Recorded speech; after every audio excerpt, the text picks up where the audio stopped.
Mesdames et messieurs, merci de votre fidélité. Bienvenue dans cette édition d'information dont voici le sommaire. En 13 de la disparition du général Lansana Conté, les proches, amis et collaborateurs se sont mobilisés à Bouramaya dans la préfecture de Dubrika. Ils ont prié pour le repos de l'âme de l'ancien président et pour la paix dans notre pays. Focus ce soir sur le métier de tisserand dans la préfecture de Kindia. L'activité résiste encore au temps et à la modernité, mais plusieurs difficultés entravent toujours son épanouissement. On en parle dans un instant. Et enfin, nous parlerons des journées de réflexion sur l'exploitation forestière en Guinée. La rencontre se tient en ce moment dans la préfecture des Érékoré. Plusieurs questions sont à l'ordre du jour des débats. Le point complet dans un instant avec Mamadou Alpha Baldé, notre envoyé spécial. Bonsoir à tous. On commence tout d'abord ce journal par les échos de la session ordinaire du Conseil des ministres. La rencontre s'est déroulée ce jeudi sous la présidence du chef de l'État, colonel Mamadi Doumbouya. Les membres du gouvernement ont discuté de plusieurs questions liées à l'amélioration de la gouvernance et aux différentes initiatives qui entrent dans le cadre du développement de notre pays. Ansouman Toumani Kamara. La présence effective des membres du gouvernement, le Conseil des ministres, dans sa session ordinaire de ce 23 décembre s'est tenue sous la haute autorité du président de la transition. Colonel Mamadi Doumbouya a tout d'abord instruit les ministres à respecter les procédures de nomination des cadres dans leurs départements respectifs et à se référer par conséquent à l'autorité avant tout acte. Une plateforme est alors créée pour offrir l'égalité de chance à tous les Guinéens désireux de servir la nation. La finalisation rapide des travaux de réhabilitation de la grande mosquée Faïsal et l'ouverture dans un bref délai des procès des personnes arrêtées dans les événements de Macenta figurent également parmi les instructions du président de la transition. Pour sa part, le Premier ministre, sur les recommandations et décisions du Conseil interministériel du 21 décembre dernier, a informé de la mise en place d'un cadre de suivi et d'exécution de toutes les décisions issues des Conseils des ministres. Le ministre des Pêches a déploré pour sa part le vieillissement du personnel et le sous-équipement du Centre national de surveillance des pêches dans la lutte contre la pêche illicite. De son côté, la ministre de la Communication et de l'Information a présenté un plan de relance des médias de service public. Le Conseil recommande à cet effet d'élaborer un cahier de charges de modernisation de ces médias d'État. En sport, la candidature de la Guinée pour organiser la Coupe d'Afrique des Nations 2025 a largement été discutée. Le ministre des Sports a reçu au terme de sa communication tout le soutien du gouvernement à permettre à la Guinée d'honorer son engagement pour abriter pour la première fois cette messe du football africain. Le Conseil sollicite un chronogramme précis pour la réalisation de la CAN ainsi que le budget y afférent. En termes de recommandations et décisions, le Conseil ordinaire des ministres de ce 23 décembre 2021 autorise la mise en vente aux enchères des véhicules gros cylindrés stockés à la présidence. Le montant issu de ces ventes sera investi dans les projets présidentiels des écoles professionnelles, la santé et les logements sociaux. Préoccupé de l'amélioration constante des conditions de vie des populations, le président de la transition a réitéré son engagement à mettre fin au monopole dans les importations et dans la production locale, cela au bénéfice exclusif des ménages. Un mot de justice avec l'affaire dite du dégel des comptes qui connaît une autre étape. Le parquet de Kaloum vient d'être saisi par l'agent judiciaire de l'État et cette fois, les mises en cause devront répondre entre autres des faits présumés de détournement, de corruption d'agents publics et de rébellion. La communication du procureur du tribunal de première instance de Kaloum vise à informer l'opinion de l'évolution des procédures. Tcherno Younoussaba. Tribunal de première instance de Kaloum, 5 dossiers récemment évoqués par l'agent judiciaire de l'État sont déjà parvenus au procureur de la République. Une dizaine de mises en cause va être entendue pour des faits de détournement présumés et autres infractions. L'État de Guinée contre Mme Aïssata Haribo, ex-directrice générale du port autonome de Conakry, M. Amadou Sinla, ex-responsable de services financiers de la dite unité. Il y a aussi, pour le compte de l'État de Guinée, représenté par l'agent judiciaire de l'État, contre M. Sava Kamara, directeur général de l'Institut de recherche agronomique de Guinée, en abrégé Irak. 2. M. Mohamed Djouma Keita, comptable à la direction générale de l'Institut de recherche agronomique de Guinée, en abrégé Irak aussi. Il y a aussi la plainte contre M. Sekous Joula, directeur comptabilité et des finances de la CGP. M. Mamadou Sinla, chef comptable de la CGP.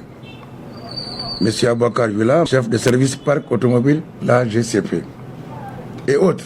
Et un autre dossier, l'État de Guinée. Ça aussi, c'est pour des faits de détournement, parce qu'il s'agit ici toujours d'une plainte portée par l'État guinéen. M. Sakoba Keita, directeur général de l'Agence nationale de sécurité sanitaire, ANSS. M. Baba Ali Moubari, agent comptable de la même agence. Il y a aussi le dossier contre Abouakar Yassine Diallo, qui est déjà chez la présidente et en direction d'un cabinet d'instruction. Là aussi, les faits qui sont reprochés s'assimilent à un faux en vue d'un détournement des deniers publics. À cette phase de l'enquête, il appartient au cabinet d'instruction d'inculper ou de disculper, mais en attendant, le parquet est en branle. Nous avons visé les dispositions de rébellion. Pourquoi? Parce qu'il s'agit des fonds, pour certains sortis, pendant qu'il y avait le gel des fonds, que les gens profitent d'une petite ouverture pour sortir suffisamment de fonds et avec des documents qui ne se défendent même pas sur le plan légal de la justification des dépenses. C'est pour cela que nous disons qu'il y a aussi rébellion. Lorsque on fait entrave à une décision de l'autorité, fût-elle administrative ou judiciaire, lorsqu'on résiste ou on contourne cette décision, ça va s'appeler rébellion. C'est pourquoi nous avons visé, il appartiendra aux différents juges d'instruction saisis, chacun en sa manière de voir, conformément à la loi, comment réguler tout ça pour qu'au finish, que ces gens répondent de leurs actes. La saisine du parquet de Kaloum de 5 dossiers fait suite à la dernière sortie de l'agent judiciaire de l'État, alors que 70 autres procédures de malversation financière présumées sont aussi en étude. Et puis nous sommes le 23 décembre 2021. Il y a 13 ans, presque jour pour jour, décédé à Conakry, le président général Lansana Conté. L'homme aura dirigé la Guinée durant près d'un quart de siècle. Ses parents, proches et anciens collaborateurs se sont donc retrouvés à Bouramaya, dans la préfecture de Dubreka. Ils ont imploré la grâce de Dieu pour le repos de l'âme de l'ancien président guinéen et pour la paix dans notre pays. Abakar Junior Kamara.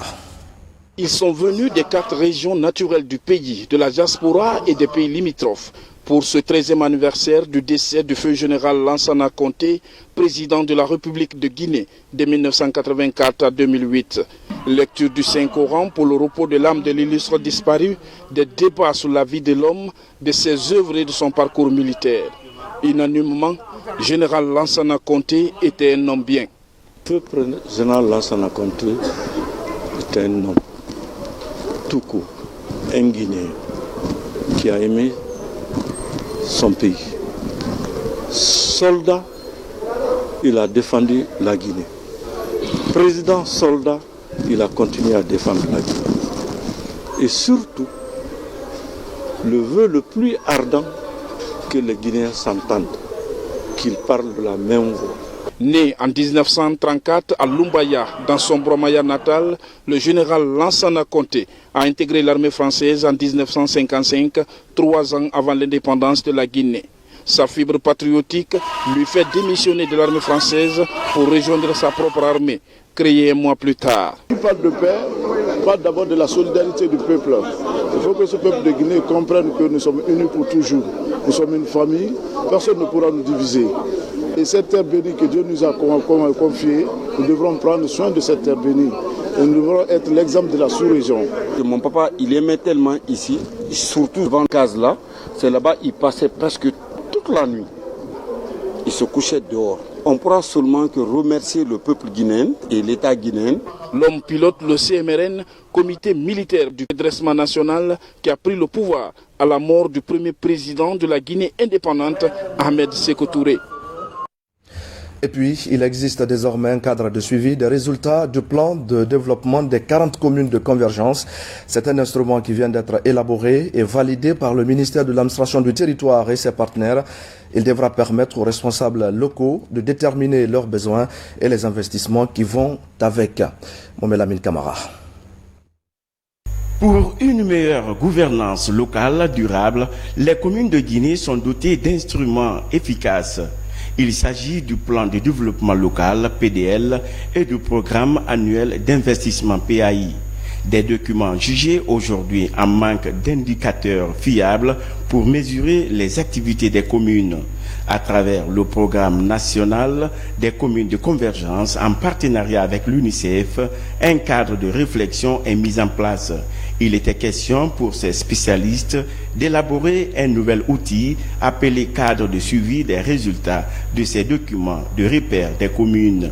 Des plans annuels d'investissement qui existent déjà, mais qu'il y avait un besoin de les aligner avec le PNDS, avec les objectifs de développement durable, tout en créant un cadre de suivi avec des indicateurs intelligents qui peuvent aider au niveau décentralisé le suivi des efforts de développement. Aujourd'hui, nous sommes à un atelier qui nous permet d'élaborer cet outil de travail et qui nous permettra dans l'avenir de faire un suivi réel de ces plans de développement locaux et puis des PAI de plans annuels. Donc pour nous, c'est une satisfaction. Ces experts ont durant 2 jours amendé et validé à l'unanimité le nouveau document. Ce cadre de suivi des résultats sera vulgarisé dans toutes les communes, mais priorité aux 40 communes pilotes de convergence. Nous allons implémenter ce cadre que nous allons élaborer pour que, au niveau des 40 communes de convergence, que ce cadre de suivi de résultats donc du PDL et du PAI soit ici testé. Ce nouvel instrument de développement va désormais booster l'exécution du PDL et du PAI. Il servira également de guide aux acteurs locaux dans le suivi et évaluation des projets de développement des communes de Guinée. Direction Kindia pour parler d'une activité qui résiste encore au temps et qui reste fidèle à son histoire. Mais malgré la détermination de ses adeptes, le métier de tisserand rencontre encore quelques difficultés. Manque de matières premières, difficile écoulement des produits, bref, la profession ne parvient plus à faire vivre ceux qui la pratiquent. C'est un constat de Valérie Talimane. Tisser des étoffes de laine ou de soie, un travail méticuleux de grande ingéniosité à conserver. Dans le quartier Tchernodibia à Kindia, de 8h à 18h, une équipe de 15 personnes, toutes passionnées du métier, pérennise un héritage dans ce savoir-faire ancestral.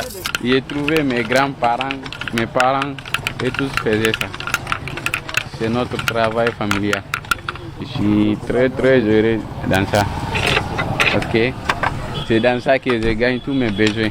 Jadis un acquis en Guinée, et un peu après avec la labellisation du LEPI, la plupart des artisans continuent d'importer la matière première. Le polyester, ça quitte en Chine et le coton, ça quitte au Burkina et à Côte d'Ivoire. Quand on a l'usine de fil ici, tout ça, ça va être très facile pour nous. On va faire le travail et les clients aussi auront plus satisfaits. L'authenticité du métier de tisserand explique la lenteur et la qualité du tissu dans la production. Jusque-là, les conditions de travail de ces artisans sont loin de s'améliorer. Une attention semble nécessaire à ce métier authentique, aujourd'hui en voie de disparition. Si on gagne les gens qui nous aident pour hangar ou bien dans l'État, vraiment, ça me plaît parce que on a difficulté pour ça là. Bon, vraiment, avec le soleil là, nous sommes fatigués. Le pluie aussi, nous sommes fatigués parce qu'on ne travaille pas. Si les élèves aussi on est en train d'étudier, on reste sans boulot. Rareté ou absence de la production du coton en Guinée, conséquence, le pays tend la main aux pays voisins pour importer la matière première du tissage. Autre difficulté et non les moindres auxquelles sont confrontés ces tisserands, c'est le piratage du Made in Guinée. Les Chinois viennent ici prendre les photos de tous ces habits-là pour envoyer et fabriquer les tissus. Et ça aussi, ça nous fatigue beaucoup. Ça nous fatigue tellement. Ça, c'est l'État qui peut nous aider et qui peut gérer cette situation-là aussi. À cause de la coutume, lors des fêtes ou cérémonies traditionnelles, certains Guinéens s'intéressent aux produits vestimentaires artisanaux. Je suis venue pour acheter ça pour mon mariage traditionnel. Chez nous, c'est ça qu'on porte. Dans le pays ici, c'est ça qu'on porte. Ce que j'ai à dire aujourd'hui, c'est de m'adresser aujourd'hui aux Guinéens, de venir acheter des pailles traditionnelles, puisque c'est nos coutumes, quoi. Certes, l'intérêt faiblit au sein de cette corporation confrontée au manque de cadres de travail appropriés et au problème d'écoulement des produits. Dans le secteur de l'artisanat, la valorisation du textile guinéen reste un chantier ouvert. Et c'est donc une grande première qui mérite toutes les attentions. Le ministère de l'Environnement vient de lancer la journée nationale de réflexion sur l'exploitation forestière en Guinée. Il est question de mobiliser l'ensemble des acteurs autour de la problématique de la gestion des ressources naturelles du pays. Des recommandations sont attendues à l'issue de ces journées de réflexion qui se tiennent dans la préfecture de Zérékoré. Mamadou Alpha Baldé est notre envoyé spécial. Avec 162 forêts classées pour une superficie d'environ 1 182 000 hectares, le taux de recul du couvert végétal est estimé à plus de 30 000 hectares par an, selon des chiffres non actualisés du département en charge des forêts. C'est dans ce contexte que le gouvernement, à travers le ministère de l'Environnement et du Développement durable, entend insuffler une nouvelle dynamique à l'exploitation forestière confrontée à de multiples dérapages depuis des années. Même le permis de coupe a perdu son sens d'existence. On l'appelle permis de coupe parce qu'on le délivre après des études pour autoriser la coupe. Cependant, avec la réalité actuelle vécue, c'est quand le camion est chargé qu'ils viennent maintenant prendre le permis de coupe et de bordereau de circulation le même jour, comme si c'est le même jour qu'on a coupé. Et ce qui est encore paradoxal, c'est que les agents ne connaissent pas la différence entre le volume brut et le volume réel. Il est urgent aujourd'hui de faire l'inventaire au niveau national, connaître le potentiel des ressources que nous avions pour faire une exploitation durable au profit des communautés guinéennes. À la faveur des journées nationales de réflexion sur l'exploitation forestière, l'ensemble des problèmes seront débattus en présence de tous les acteurs et les partenaires techniques et financiers. Le cadre juridique et institutionnel régissant l'exploitation forestière, le mode d'exploitation actuel et ses manquements, les dispositions pratiques sur la relance de l'exploitation sont entre autres sujets de ces journées de réflexion. Il était tout à fait important que des réflexions soient menées très profondément en vue de prendre des mesures nécessaires pour mettre fin à ce recul drastique. Pour atteindre l'objectif de couverture de 30% du territoire en forêt et réussir une exploitation rationnelle et durable des ressources tout en privilégiant la protection de la biodiversité, l'application des recommandations de Zérékoré seront d'une importance de premier rang. Autre sujet dans cette édition d'information, l'autorité nationale d'assurance qualité vient d'évaluer les programmes des institutions d'enseignement supérieur de Guinée. 39 d'entre eux sont désormais accrédités et plusieurs institutions habilitées également à délivrer des diplômes. L'objectif est de qualifier davantage l'enseignement supérieur guinéen à travers des contenus efficaces et compétitifs. Mounir Bari. L'autorité nationale d'assurance qualité franchit une étape cruciale de ses engagements à l'international. Après l'évaluation des 71 programmes de formation, 39 viennent d'être accrédités. 16 autres programmes sont aussi accrédités, mais sous réserve. Cette évaluation des programmes de formation devrait contribuer à améliorer la qualité de l'enseignement supérieur en Guinée. Nous conformons ainsi au traité que notre pays a ratifié, parce que dans ce traité, l'institution d'enseignement supérieur qui est habilitée à délivrer les diplômes, c'est ce qu'il faut dans tous les pays d'Afrique en principe. Donc, pour une fois, ça a une grande signification pour nous, parce que nous commençons à rentrer dans les règles de la reconnaissance. Nous avons présenté 4 programmes cette fois-ci. Ceux qui se rappellent, la dernière fois, on avait présenté 6. On avait obtenu 6 sur 6. Cette fois-ci, on a présenté 4. On a obtenu 4 sur 4, 100%. Cette remise des attestations aux universités qui répondent aux critères est le couronnement d'un travail acharné entre l'ANAQ et les institutions concernées par l'évaluation. Je profite de ce moment précis pour féliciter tous les établissements qui sont déjà engagés sur cette voie de la démarche qualité et inviter ceux qui hésitent encore à se soumettre aux évaluations sans délai pour leur habilitation et l'accréditation de leur programme. 800 autres programmes de formation sont aussi sur la table de l'ANAQ pour évaluation. Les universités dont les programmes sont accrédités devraient redoubler d'efforts pour maintenir le cap de l'excellence. Dans cette dynamique de qualification, l'ANAQ bénéficie de l'appui des experts étrangers. Et mesdames et messieurs, voici le contenu de ce communiqué du ministère du Commerce et de l'Industrie et des PME. Le ministère du Commerce, de l'Industrie et des PME, dans le cadre de sa mission de régulation des secteurs du commerce et de l'industrie, informe l'ensemble des opérateurs économiques de sa décision d'intensifier sa politique de sécurisation et de stabilisation de l'approvisionnement des marchés nationaux à des prix compétitifs. Dans ce cadre, toute personne physique ou morale exerçant en République de Guinée une activité économique, notamment de production, de transformation, de commercialisation, de distribution ou de prestation de services, est dans l'obligation de se conformer aux règles de la libre concurrence et au respect des lois et règlements en vigueur en la matière. Ainsi, toute situation de monopole est interdite. Par conséquent, à compter de ce jour, tout moratoire suspendant des autorisations d'implantation, d'exploitation de nouvelles unités industrielles ou d'importation de biens ou de services qui auraient été délivrés est caduque.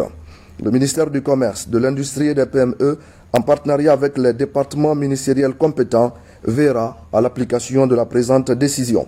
Conakry, le 23 décembre 2021, le ministre Dr Bernard Goumou. Et pendant ce temps, la journée internationale de la langue arabe vient d'être célébrée en Guinée, l'occasion pour les partenaires et le monde universitaire de se pencher sur la place de cette langue dans la construction des États et le renforcement des relations entre les peuples.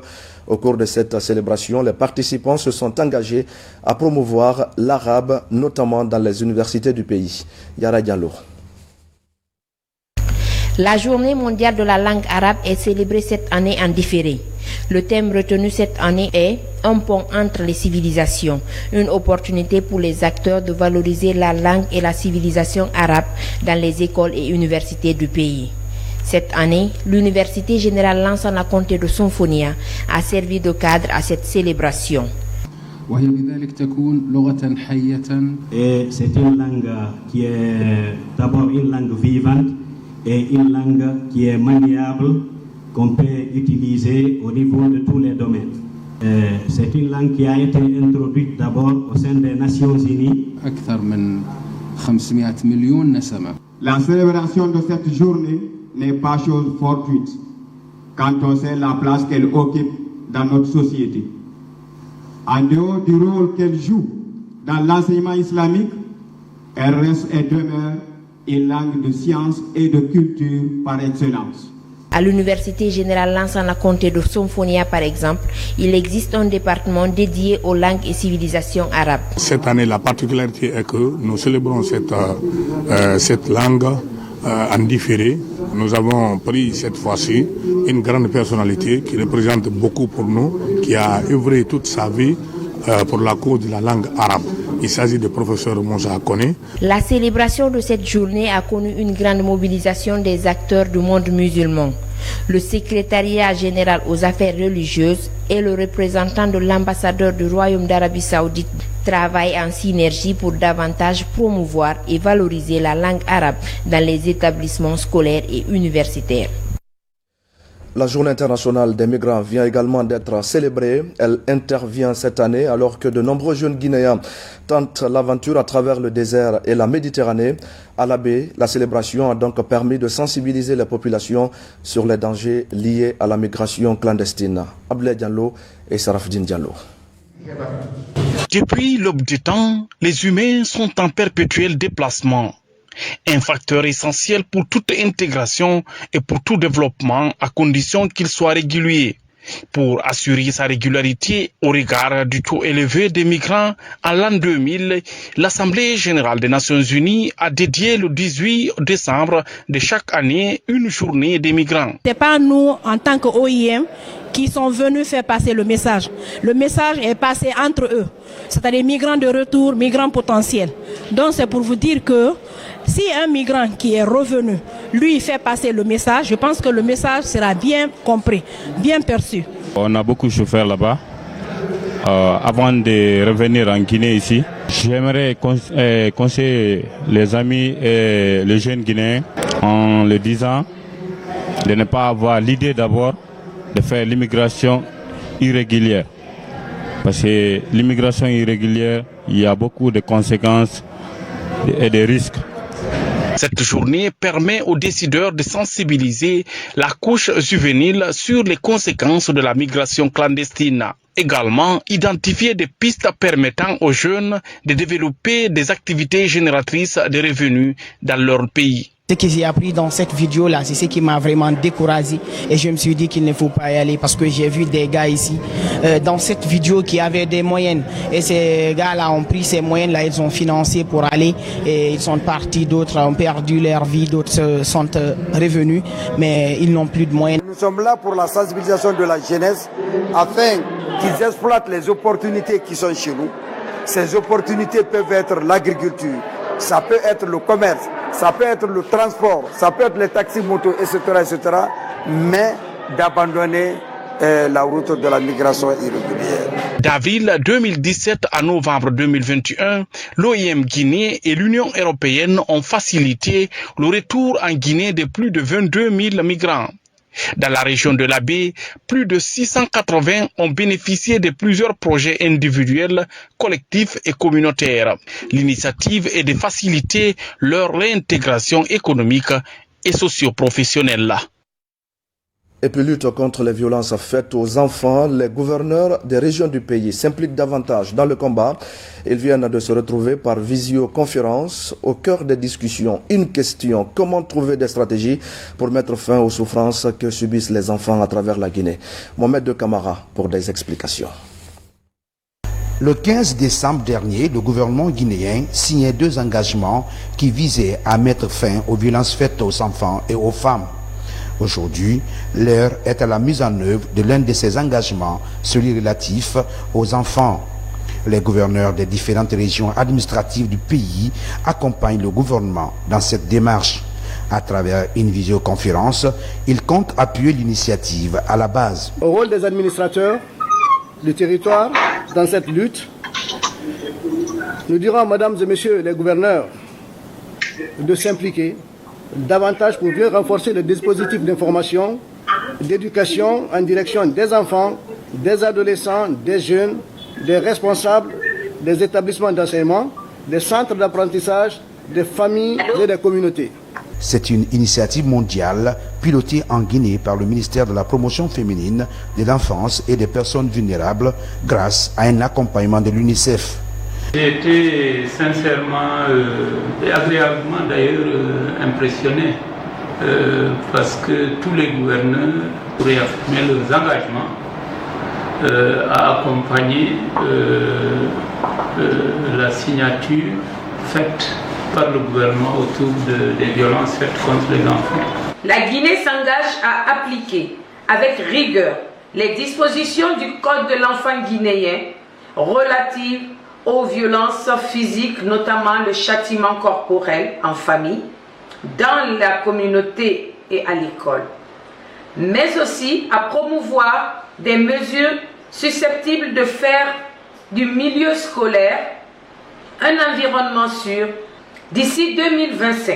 L'implication de ces cadres au niveau régional permettra d'impulser une nouvelle dynamique dans la lutte contre les violences faites aux enfants, qui représentent plus de la moitié de la population guinéenne.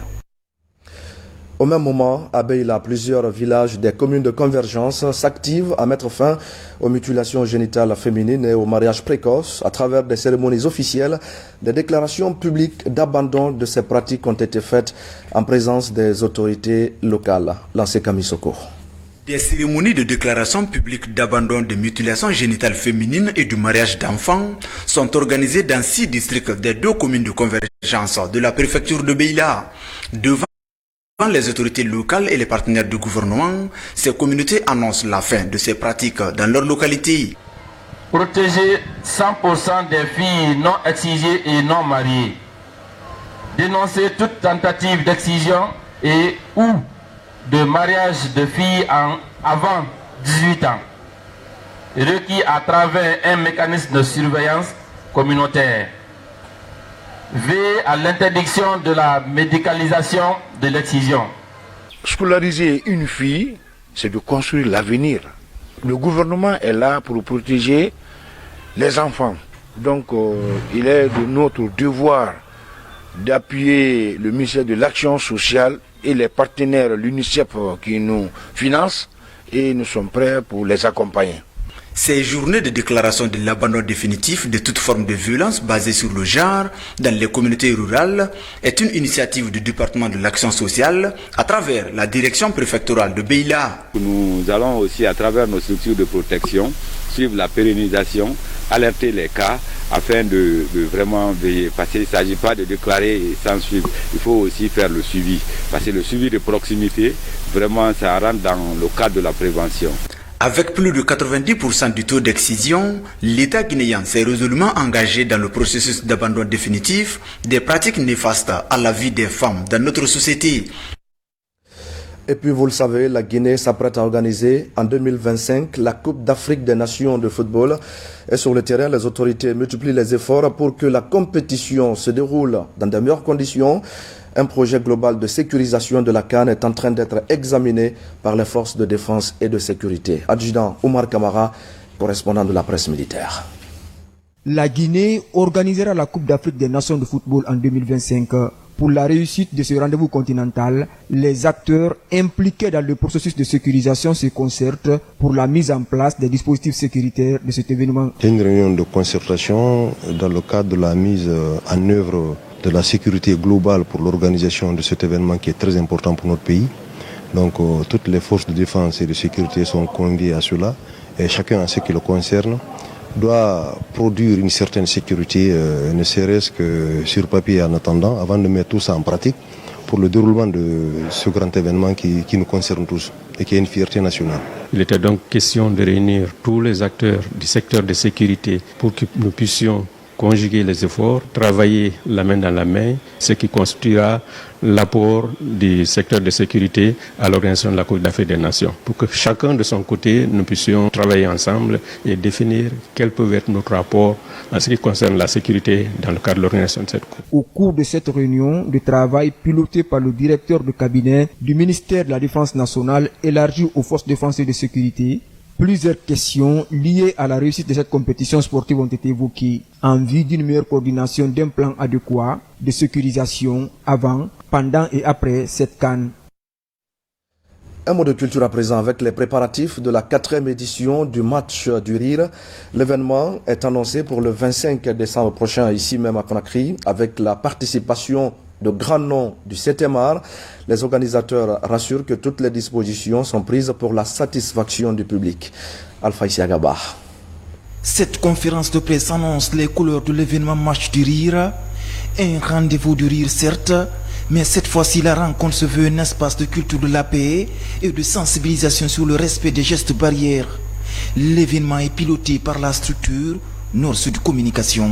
à ce rendez-vous annuel où on vient pour rigoler, certes, mais aussi on vient pour passer des messages de paix, des messages d'union, des messages de vivre ensemble, des messages de cohésion, parce que le rire, c'est thérapeutique, mais c'est aussi un vecteur de sensibilisation, parce qu'à travers ces messages, on permet à ce que les uns et les autres comprennent aussi l'urgence de la vaccination, l'urgence que nous sommes frappés par la pandémie et que nous devons redoubler d'ardeur et que nous ne devons pas baisser justement les armes, parce que simplement la pandémie vit parmi nous. Et si à travers le rire, on peut sensibiliser les uns et les autres à la vaccination, au respect des gestes barrières, nous le faisons à travers l'art, l'humour et la culture. Des humoristes guinéens de la sous-région sont annoncés. Le match du rire est une occasion pour les initiateurs de promouvoir le talent des humoristes guinéens et créer de l'émulation dans le paysage culturel de la sous-région. C'est la musique Soko. La musique Soko, Tuma rende altu den wo ko be gerto. Tuma rende altu den wo ko be li. Il s'arrête pas là-bas, il dit Awa Soko baby. Soko baby. Batunda décidi lobo. Donc franchement, ça va être un grand événement. On se prépare et ensemble, c'est la Guinée qui va gagner. L'événement Match du Rire est à sa 4e édition. L'événement est prévu le 25 décembre prochain à Conakry. Principal défi de la structure Nord-Sud de communication, c'est bien l'organisation de la Canne du Rire. En bref et en image, cet accident de circulation qui s'est produit ce matin à Sonfonia, juste en face de l'université générale Lansana Conté, c'est un camion vidangeur qui a percuté les étalagistes. Le bilan fait état d'un mort et de plusieurs blessés, selon les témoins que notre reporter a rencontrés sur place. Et voilà, mesdames et messieurs, c'est la fin de ce journal. Merci à vous de l'avoir suivi. Merci également à toutes les équipes qui m'accompagnent depuis 4 jours maintenant. Je vous souhaite de passer une belle soirée en compagnie de nos programmes.